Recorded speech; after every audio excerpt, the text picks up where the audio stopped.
Good morning and welcome to the second day of the conference. I'm Jim Muller. I chair the Board of Academic Advisors of the International Churchill Society. And it's my honor to introduce our speaker, Mark von Heyking. John von Heyking. I'm sorry. It's okay. John von Heyking. It's early in the morning.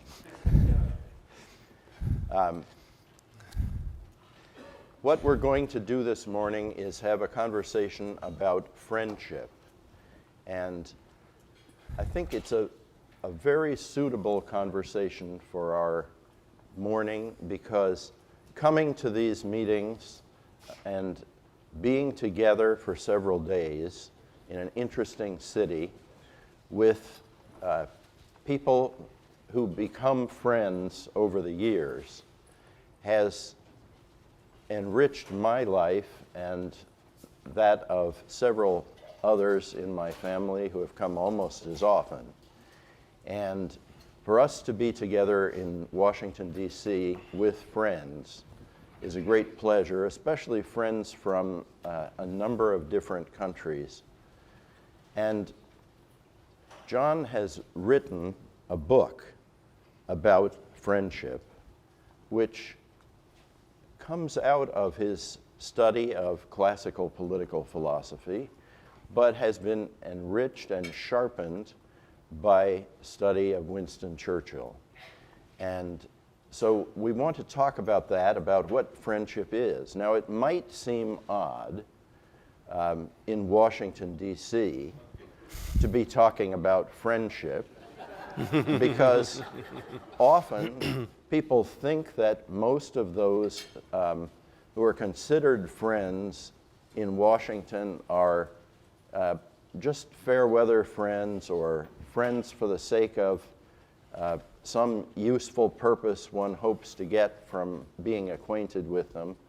And in fact, this is one of the points that is made early in this book. So I want to ask you, just to start, what is it that you mean by a Washington friend when you put that in quotation marks? And what's lacking about it? It's a term that a New York Times reporter uses in his book on the networking style of Washington insiders. The book is called This Town. And Washington Friend is exactly as you described it. People who kind of associate with one another for gaining some sort of personal or more likely political advantage so that they can climb up the greasy pole, and of course everybody's trying to climb over everybody else. What kind of comes through in that author's treatment is that these are actually very lonely people. These are people who kind of have something missing in their lives, something important.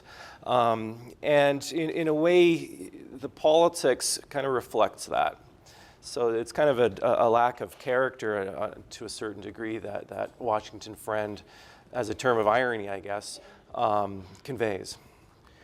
What is it about Churchill that allowed him to have friends that were more serious than that?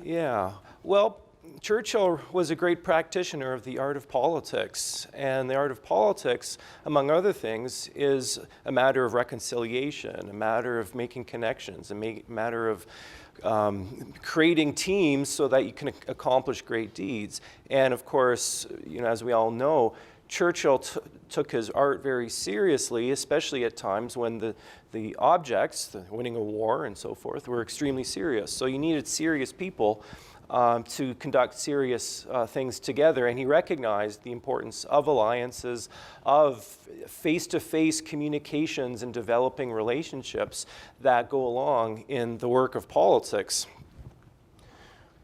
Well, I wonder if you could talk a little bit about his friendship with President Roosevelt.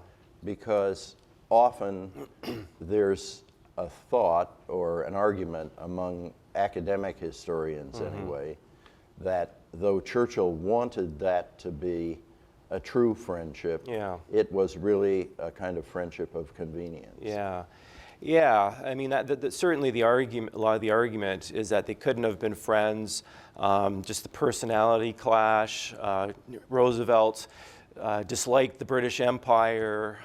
The two countries, even though they're allied, were also spying on one another, and there's a lot of realpolitik considerations that kind of go against the grain. And of course, there's the famous or infamous treatment by Roosevelt of Churchill at the November 43 Tehran conference, where he kind of humiliates Churchill in order to gain favor with Stalin. So there's a lot of weight to the argument that they couldn't have been friends. The counter side to that is that both of them recognized that they're all both at kind of the apex of power, that not only did they have to work together, they had to make sure, for example, that their military and general staffs were integrated, but they also recognized that that kind of alliance and that kind of high-level cooperation needs to start at the very top. And so they needed to not only kind of be friends with one another, but also show to their general staffs and their commanders that they were friends, and that was part of the alliance making. So there's a kind of utilitarian aspect to it, but at the same time, you can kind of look at examples where they genuinely enjoyed each other's company. Churchill stayed approximately a month, a little longer, at the White House, spent Christmas at the White House, and from what I've been able to gather, Roosevelt enjoyed his company very much. Eleanor, not so much. And then there's this great, wonderful episode earlier in 1943, when they're in Casablanca and they go up to Marrakesh and they kind of see the sunset together. Churchill tells Roosevelt, "You must see the sun set over the Atlas Mountains." And indeed, after Roosevelt departs the next day, Churchill paints his only war painting of the war at that time and gives it to Roosevelt later. Now, why did Churchill think it was so important that Roosevelt, who had to be carried up by people who surely thought this was kind of a strange thing for them to have to do and for the president to have to undergo? Why did he think it was so important for Roosevelt to share that moment with him? It's a remarkable moment. I mean, Moran speaks of, he kind of describes Roosevelt getting carried up the 60 steps, and he says that his legs dangled like the ventriloquist's legs. And I mean, we all know that Roosevelt went to great lengths to, in a sense, mask or hide his disability because of, he wanted to project strength and power.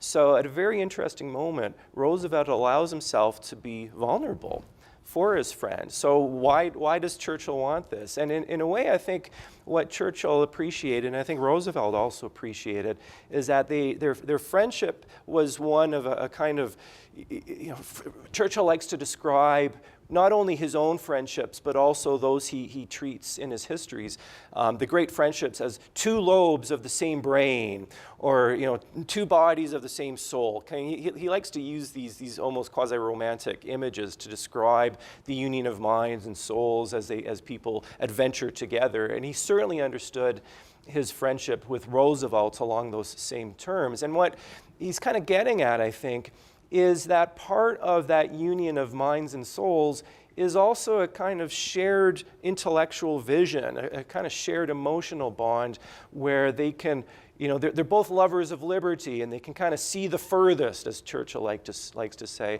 so that beholding of a sunset over the Atlas Mountains is kind of almost an image of that mutual sharing that Churchill thought was extremely important.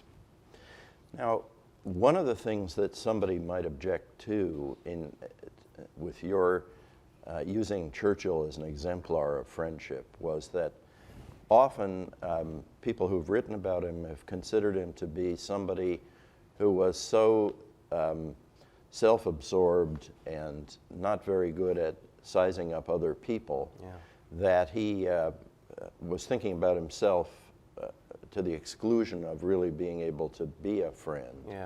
And his discussion of a a conversation over dinner that he preferred as being a conversation with good food, good wine, good friends, and a conversation dominated by himself is an example of that, perhaps.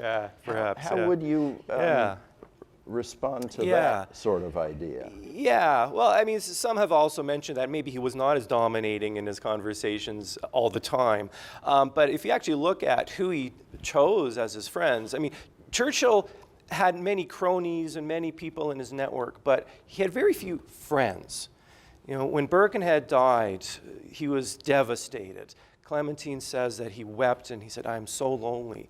And he really didn't have any close friends for a very long time after. And I mean, what I try to argue in the book is that in some ways, Roosevelt is kind of a substitute for Birkenhead, as is Lord Beaverbrook, a fellow Canadian. And what I've noticed in his friendships with Birkenhead, with Roosevelt, with Beaverbrook, and also others like with Jan Smuts, is that these two are very powerful personalities who cannot be dominated. I mean, he actually kind of feared Birkenhead's wit. I mean, Birkenhead was famous for his acid tongue and his great sense of humor, and there was a lot of spark between Churchill and Birkenhead. And so his deepest friendships were in many ways people who were very similar to himself, but they gave as good as they got as well. One of the questions that one has thinking about Churchill was whether he had any friends who were equals. Yeah. Well, that's kind of connected. I think Churchill probably would have regarded Birkenhead as an equal.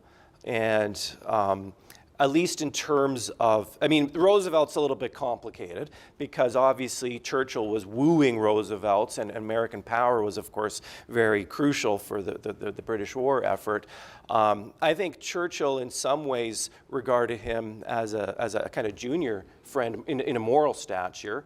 But at the same time, they met close enough that they could treat each other as a kind of equal. Because really, I mean, both of them are heading the war effort, and both of them have the mantle of the supreme responsibility for their respective countries. So in that sense, they very much could have treated each other as equals.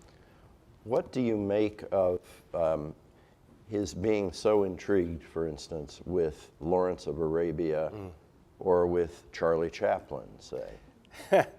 Yeah, those are good questions. I mean, these are just fascinating figures. I mean, he just enjoyed what Chaplin did and enjoyed his work and enjoyed his Convivium. And I think there's something about the kind of you mentioned Churchill's love of dinnertime conversation and the champagne and everything else. He really loved that kind of spark of conversation, of friendship, and he got it from various sources, including them. And he could admire such people doing fascinating things. Toward the end of a meal at Chartwell, his daughter, Mary Soames, told me Churchill, when his wife was signaling him that it was time to close the proceedings, to finish the meal, would often look around with some regret and say, "Let us command the moment to remain." Can you surmise or imagine why that might have been?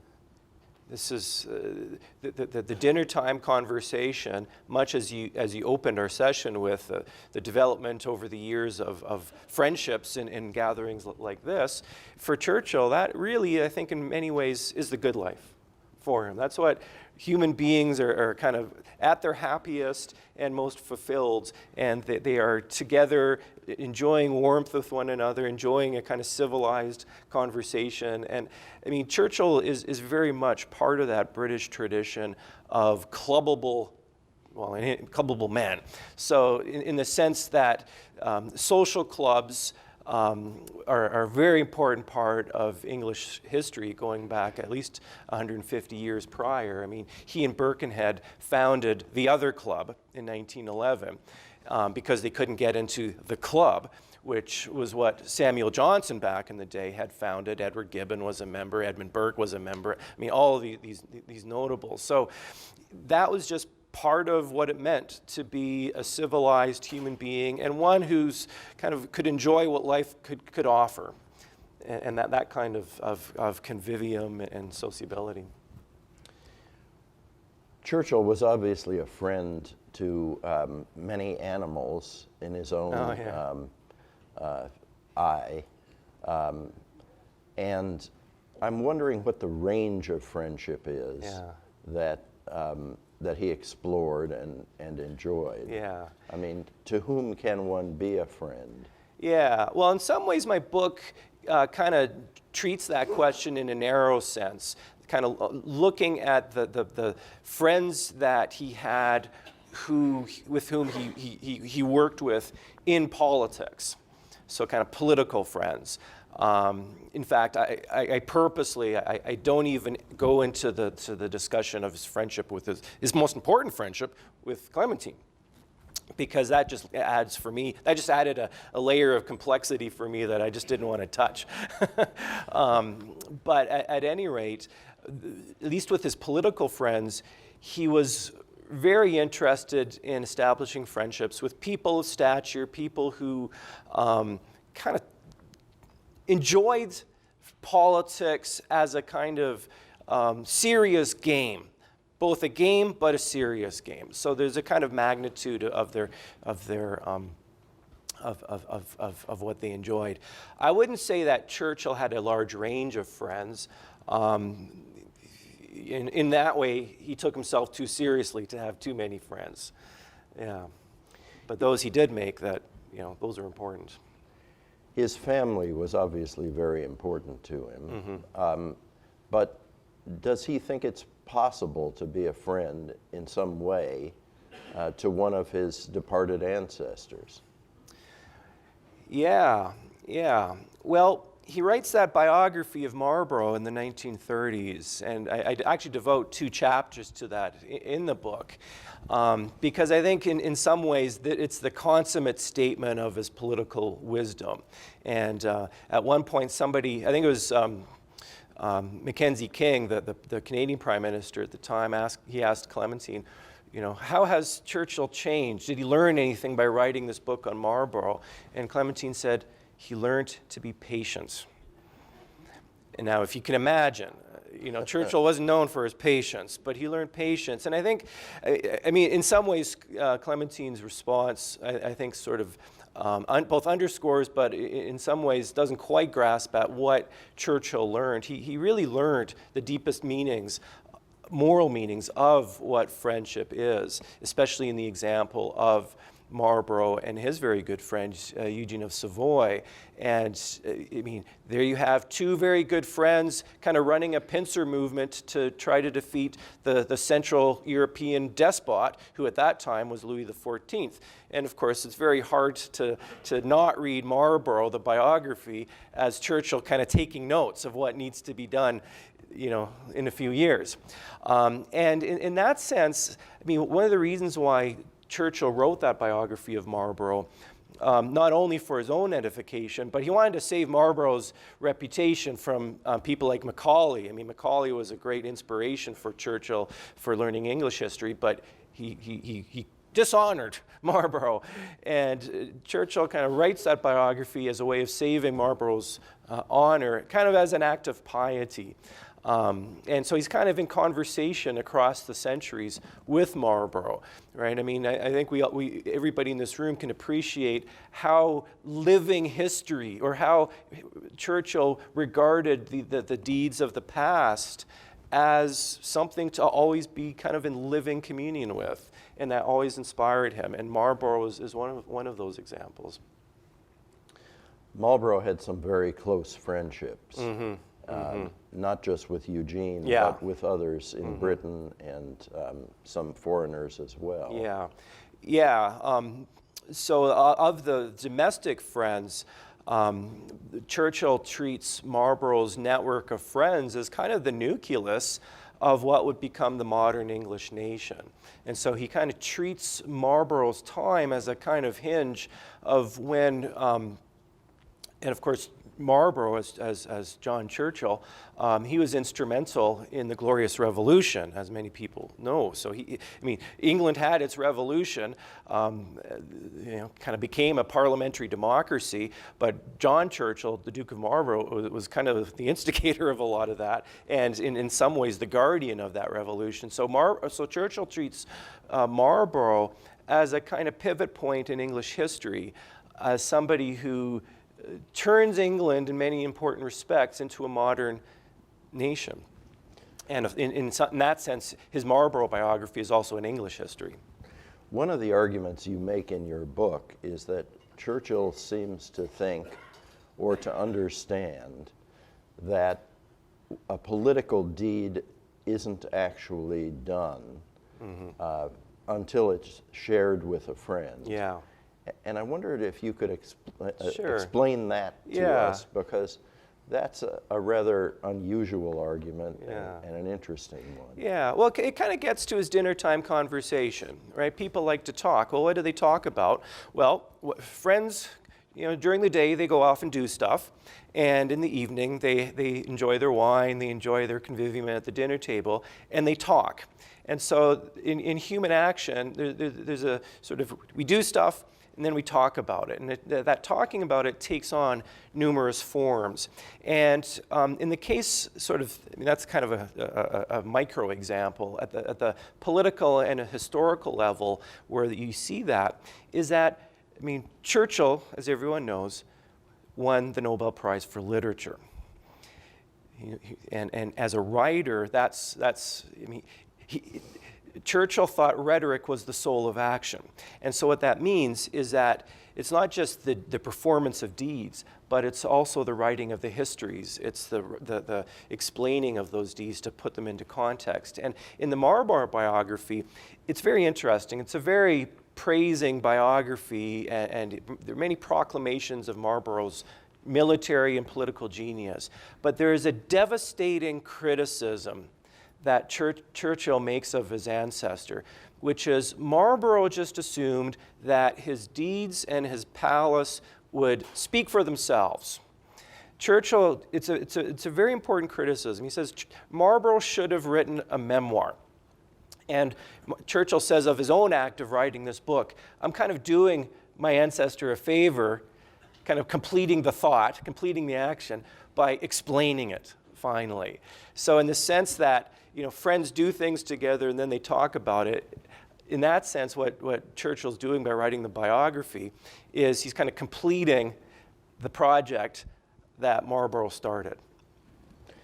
In Churchill's essay, Painting as a Pastime, he says that painting,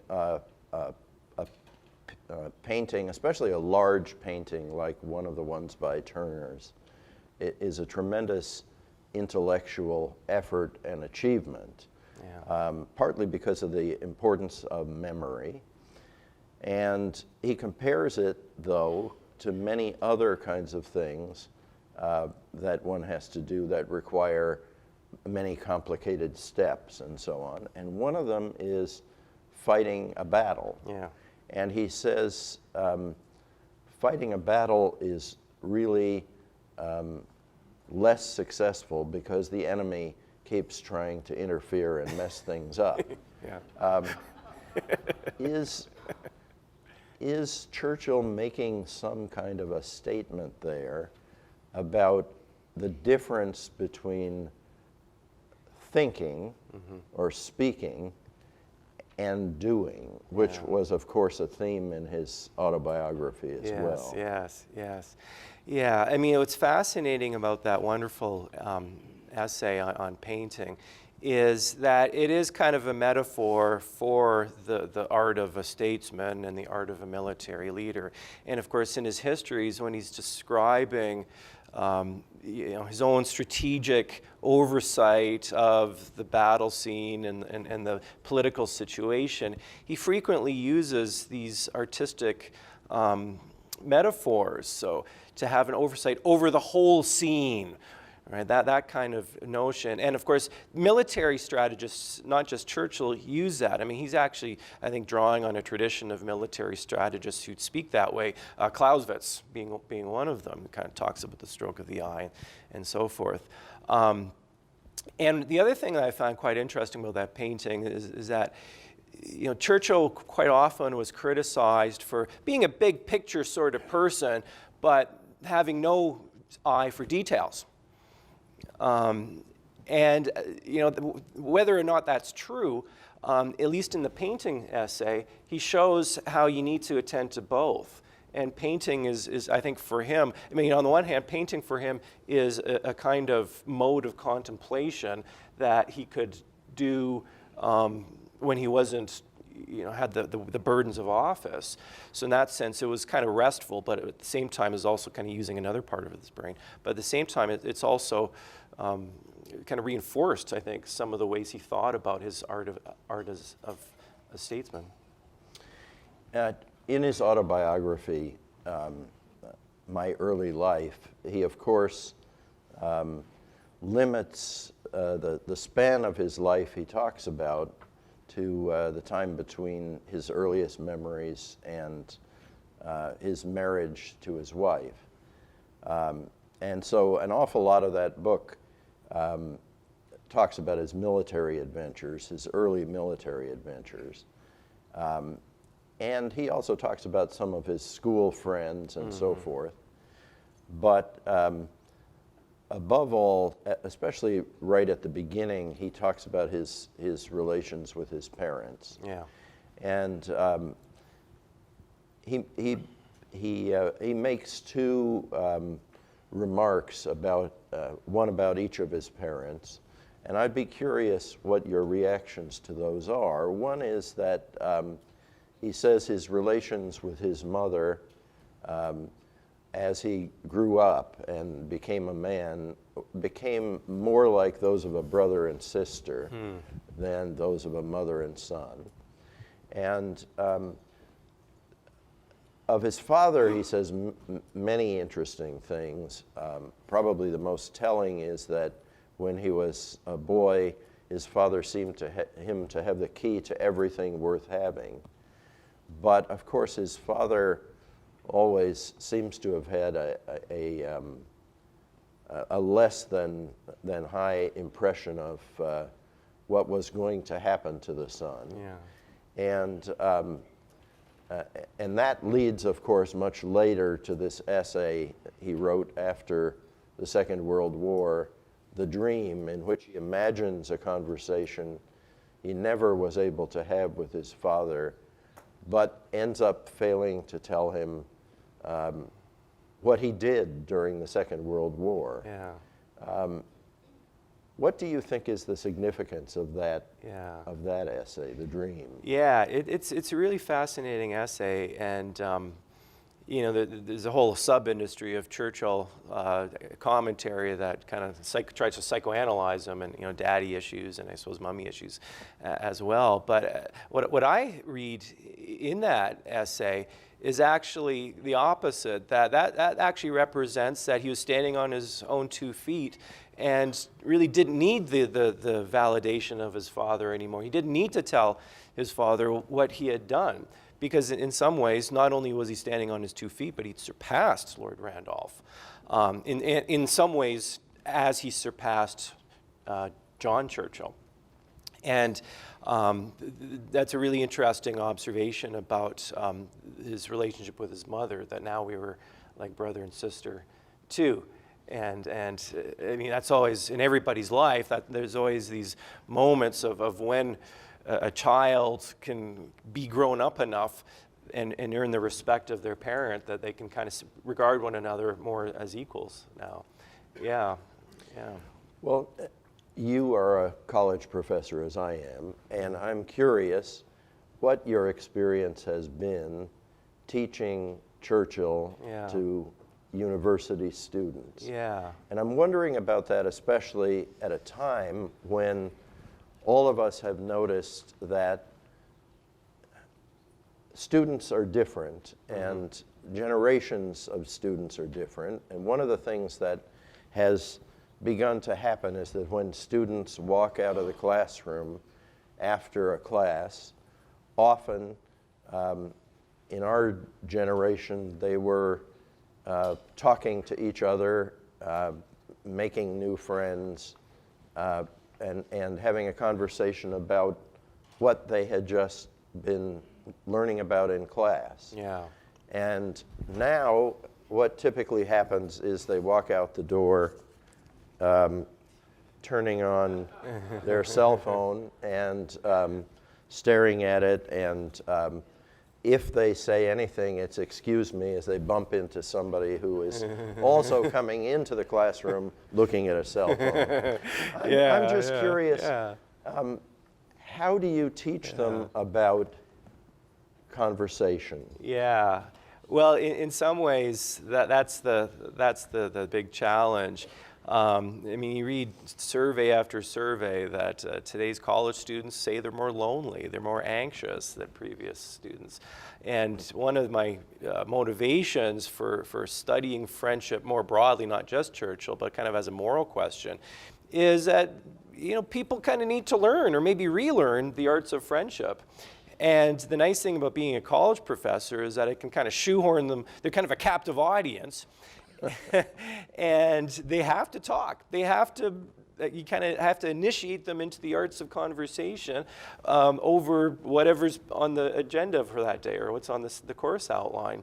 I've taught Churchill to kind of upper level students, and one of the things that they really, you know, discover is not only the arts of friendship as practiced by a politician, but friendship as something that is central to the art of politics. I teach political science, so of course I'm teaching politics, and that is something that they rarely see.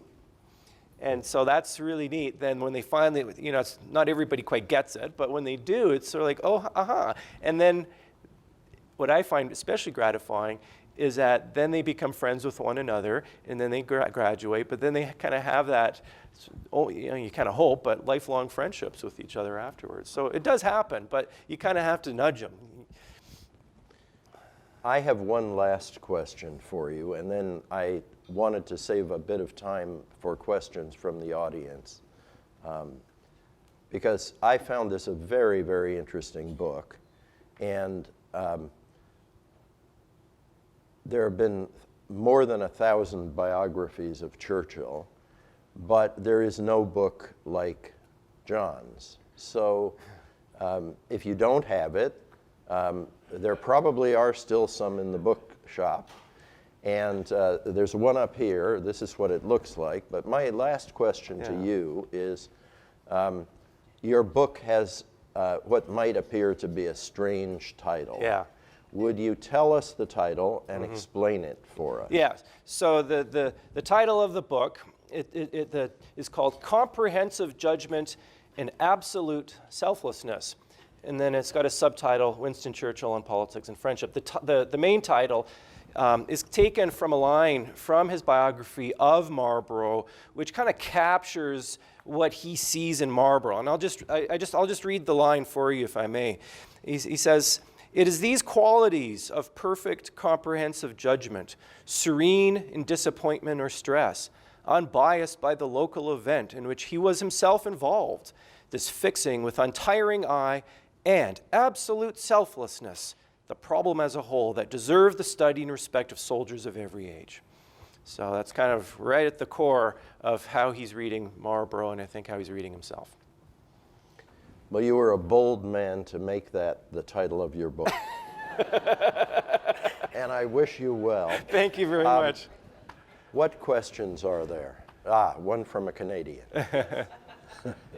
John, Yes. I am curious. Oh, thank you. John, I'm curious as to your thought on Churchill's decision to not attend Roosevelt's funeral. Yeah. That's always kind of a sticking point. And I've been, unfortunately, I didn't bring Andrew Roberts' biography with me here so I could look it up. But he actually says something new about it. So the general kind of way that people have commented on was Well, that's just proof that Churchill was not a genuine friend of Roosevelt. John Meacham, in his very fine book, argues that was kind of a fit of kind of petulance or even self-pride, that Churchill did not want to make that one more trip across the Atlantic. He didn't want to be the suitor to the replacement, to Truman. And if memory serves me correctly, and please correct me if I'm wrong, I think one of the things that Andrew Roberts says in his biography, and this is the archives that he was able to access, that I think the king actually didn't want him to go. And I may be incorrect on that, but there were some external impediments that prevented him from going. No, I think the king did want They didn't want. Okay, then I'm misremembering.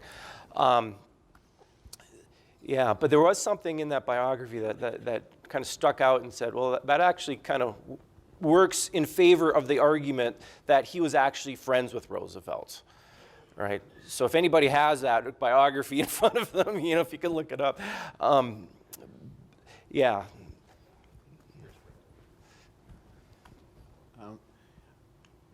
Eisenhower divided his friends into those he liked and those he didn't like. And those he played golf with. And I wonder, I don't think Churchill would have done that, but I'm Yeah. curious to know what you think about his friendship with Stalin, because to some extent it replicated the romantic relationship between Marlborough and Eugene. And to some extent, Churchill knew exactly what Stalin was like and what a fiend he was. And yet he seemed to say on occasions that he could get on with this man, he could do business with this man. And even sort of, to some extent, romanticized him. So what do you think going on there? I think a lot of that would have been rhetorical in the sense of trying. I mean, of necessity, he had to work with Stalin. So I would actually not say that he was friends or friendly with Stalin. I think actually Harry Hopkins plays a very crucial role in being a mediator between Stalin and Roosevelt and Churchill as well. I mean, when Roosevelt is making fun of Churchill in Tehran, the reason he's making fun of Churchill is because he's trying to impress Stalin. Stalin doesn't like him at all. And of course, Stalin distrusts Churchill because of his anti-communism, but yet they all have to kind of work with each other. When Stalin is talking about how he's trying to make a connection when Roosevelt speaks of when he's trying to make a connection with Stalin, that's fascinating because he's frustrated. And he says, he's like a wall of ice, and I'm trying to kind of break through that, and I'm trying to make a personal connection. And I mean, that sense of needing to make a personal connection at the highest levels of power, I think, says something about the arts of friendship as something that's necessary. But there are limits. I mean, Churchill had this joke, and I think it was a joke, where he says, if I could only dine with Stalin once a week, then everything would be fine. I think it was a joke. We have another question here. John, do you address his relationship with his brother Jack? And if so, would you elaborate? And how did their father feel about Jack? Did he have more aspirations for him than he did Churchill? I'm afraid I can't. I really didn't look into that, so I really don't have an answer. I'm sorry. Yeah.